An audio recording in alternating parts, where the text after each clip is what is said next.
Welcome to Nihil Adult Learning Society's video on understanding your pay stub.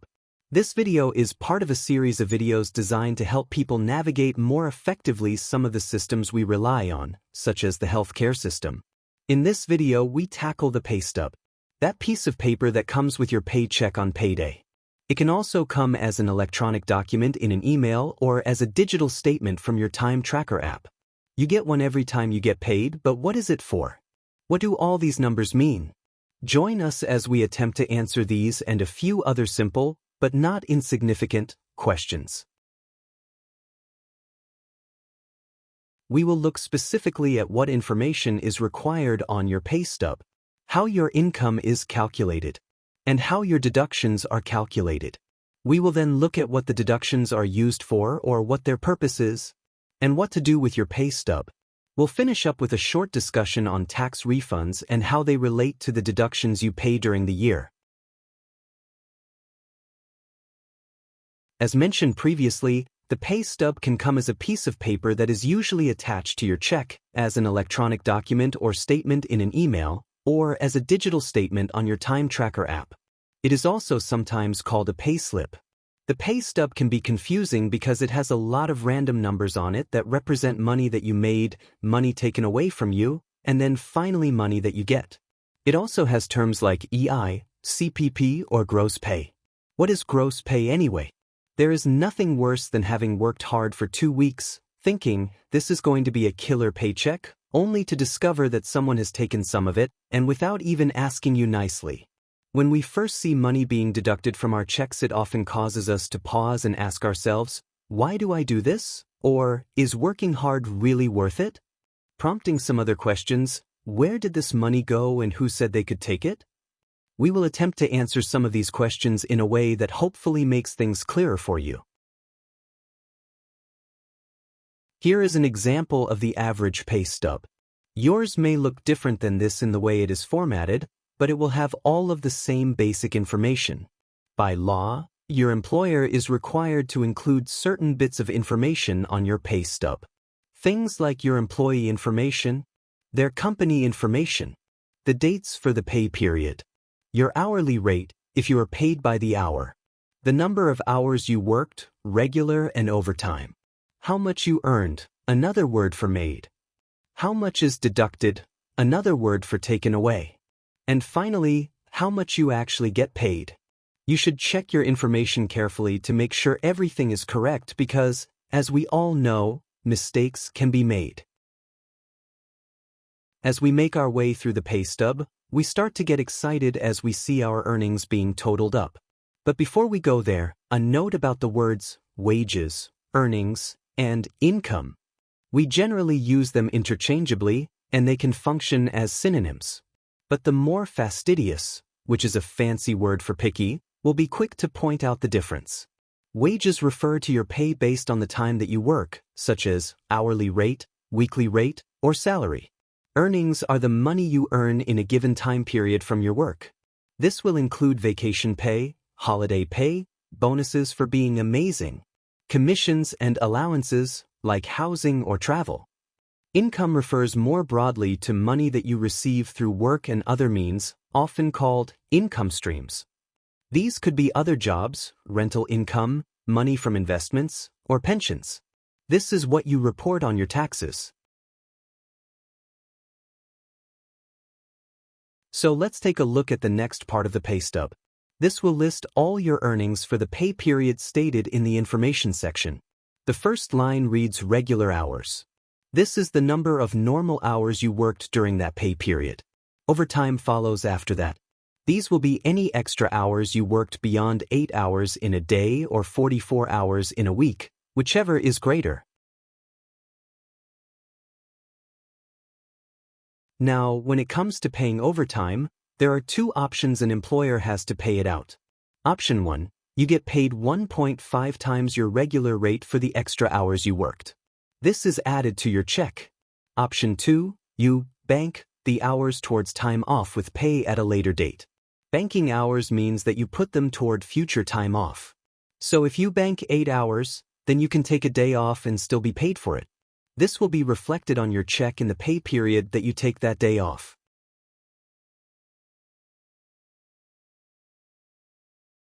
The next line on this pay stub is called vacation pay. Vacation pay is money paid to you to provide you with income during the time you take for a vacation. It's required by law for your employer to pay this. It's separate from regular wages and is calculated as a percentage of your total earnings. If you have worked for your company for 5 years or less, then it will be at least 4% of your gross income. If you have worked for longer than 5 years, then it goes up to 6%. Employers have the option to either pay it every paycheck or accumulate it throughout the year and pay it out when you take a vacation. Did someone say vacation? General holiday pay is next on our pay stub. You heard it right. In Canada, if there is a statutory holiday which occurs in that pay period, you get paid for it even though you don't work on it. If holidays such as Christmas Day or New Year's Day land on a day that you would normally work, like a Tuesday, then you get paid for it. Amazing, right? The catch here, though, is that the number of hours you actually get paid for are calculated based on the average number of hours per day you worked in that month. So it's not necessarily an 8-hour day. Still a bonus.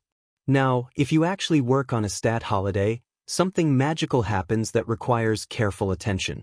Your employer has 2 options when paying you for working on a stat holiday. Option 1.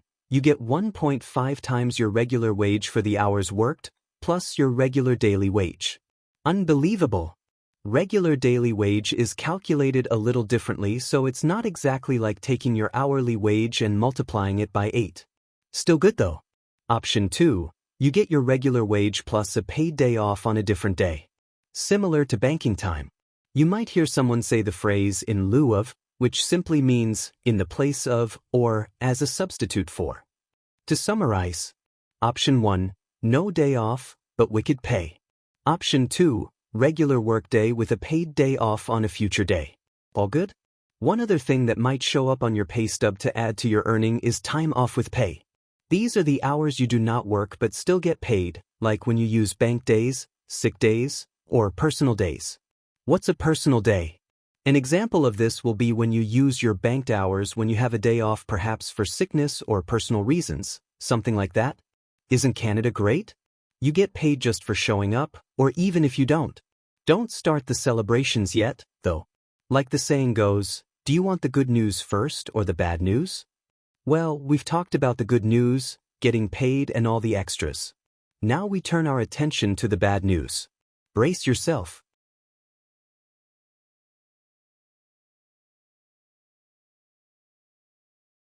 Getting your paycheck is awesome. However, when you look more closely, you get the distinct feeling that something is not right. It's like ordering food online, and when it gets delivered you discover, after the delivery guy leaves, that part of it is missing. Maybe he forgot? Or maybe he was hungry. Oh, the disappointment. Let's say your hourly wage is $20 per hour and you worked hard logging 80 hours in a 2-week pay period. You're expecting to get $1,600, right? But does your paycheck say $1,600? No, it does not. Instead, it says something else, something less than $1,600. Like your food delivery, payday arrives with the anticipation of wonderful things, and yet part of your check seems to be missing. Welcome to the world of deductions. After we've taken deep breaths and calmed ourselves, we are ready to receive the bad news. Canada is a country with lots of social programs that need to be funded somehow. These programs are generally run by the government or in some cases non-profit organizations that are funded by the government. Deductions are the money taken away from each paycheck that funds some of these programs. Let's start with the obvious, income tax. Is there a country in the world that does not collect income tax? Every time you get a paycheck you will have income tax deducted from your earnings. Both the federal, or Canadian, government and the provincial, or Alberta, government take taxes. One of the few things they agree on. The income tax that we all pay with each check funds about 50% of the government's total spending. Every time the topic of taxes comes up in conversation or personal reflection, which for Canadians is part of our daily routine, we ask this all-important question, where do my taxes go? An excellent and worthy question. This pie chart is a super basic representation of what the government spends your hard-earned money on. Of every tax dollar deducted, 25 cents goes to health care, things like clinics, hospitals, or mental health programs. 25 cents goes to social safety nets, programs like retirement pension programs, unemployment, and family support services. 16 cents goes to running the government, so things like paying our politicians and public servants' salaries, paying to run government offices and buildings. 9 cents goes for economic programs and development, roads, agriculture, energy, transportation support. 8 cents goes to pay interest on government debt. Even the government is in debt. 17 cents covers everything else, things like national defense, schools, environment, etc. So, even though it is difficult to have money deducted from our paychecks, seeing where it is being spent, or at least supposed to be spent, does make it a little easier to cope with, since most of these categories have some effect on our daily lives. Income tax represents the largest deduction you'll have on your check. Let's talk now about the next largest deduction, employment insurance, or EI. Unlike income tax, which is spread out among different expenses, EI deductions go specifically towards that social program. It is a mandatory deduction, meaning that you have to pay it. Your employer is also required to pay into it, but you won't see the amount they have to pay on your pay stub. EI is a social program that started in 1942 as a direct response to the hardship workers experienced during the Great Depression. It is intended to provide temporary income to people when they get laid off from their work while they are looking for another job.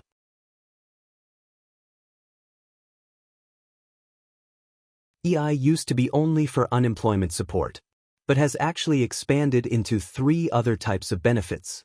You can now get caregiver benefits, maternity or parental benefits, and sickness benefits. Caregiver benefits are available if you have to take time off from work to care for a family member who is seriously ill. Maternity benefits are available when you take time off to have your baby. They can be applied for and started before the mother has the baby and continued after. Paternity benefits are available to the spouse if they take time off to be at home and help with childcare after having a new baby. The catch here is that only one spouse can apply and be on EI when you have a new baby. Finally, if you get sick and have to take time off from your work to recover, you can apply for sickness benefits. You can find more information about the purpose and eligibility for each program and see how they calculate what you will potentially receive on the Service Canada website, as well as how long you can receive payments for. The important thing to remember with this program is that you will only receive the benefits for a limited time. It is meant to be temporary, not long-term.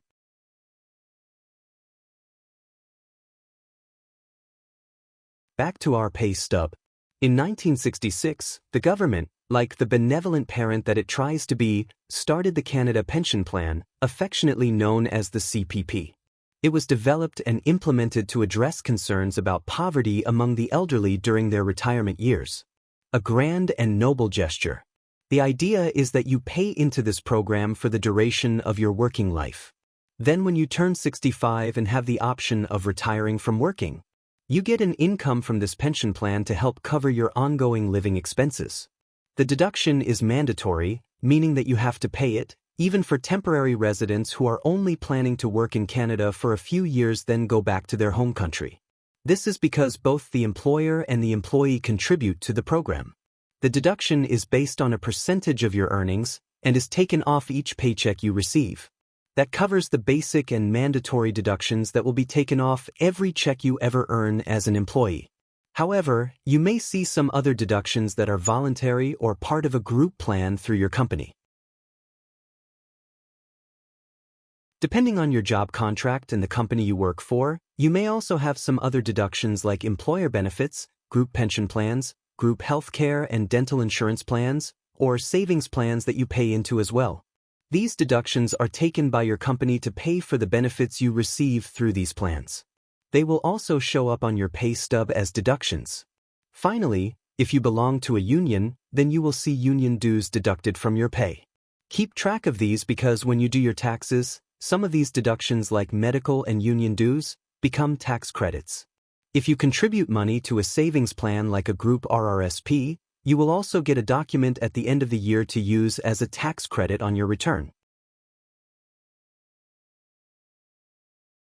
So now that we have gone through the intricate details of your earnings and deductions, the result of all this is called your net pay. This is the amount that should be on your check or deposited into your bank account.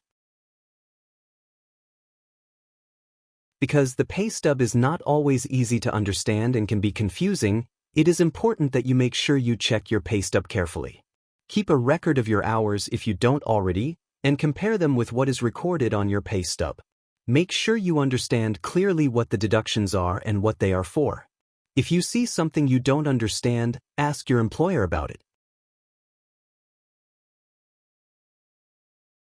If you are anything like me, paper of any kind tends to collect in various piles around my house. Every once in a while, I decide to go around, collect them, go through them, chuck what I don't need and stash what I do. Whatever your system is for dealing with paper mail or documents on your computer, create a place to keep your pay stubs so that, come tax time, you're not wasting time in a frantic state, tearing your house apart looking for them.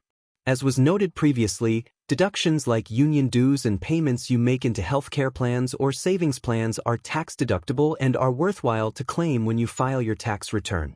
Another reason for keeping your pay stubs is as proof of income. Applications for programs, subsidies, and benefits where approval is dependent on family income often require copies of your pay stubs.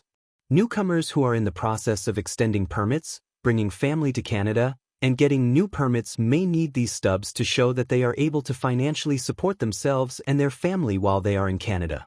So keep them where they can easily be found. Before we finish up our video, I want to say a few words about a subject that is related to your yearly income.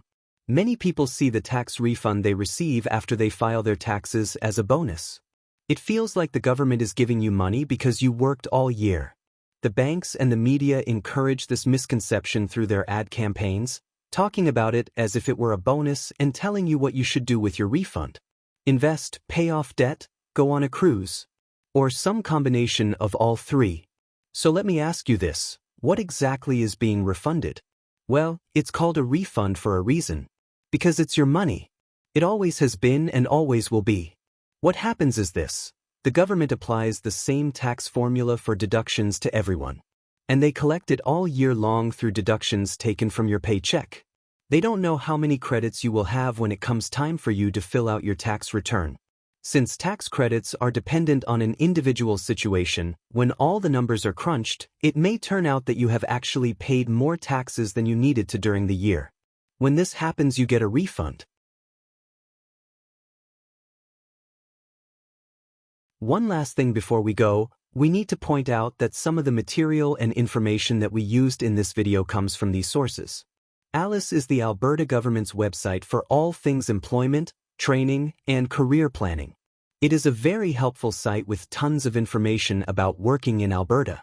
We used some of the information found on the Tools and Resources section of their site as a part of our presentation. The Government of Alberta also has a significant amount of important information, particularly as it relates to employment standards.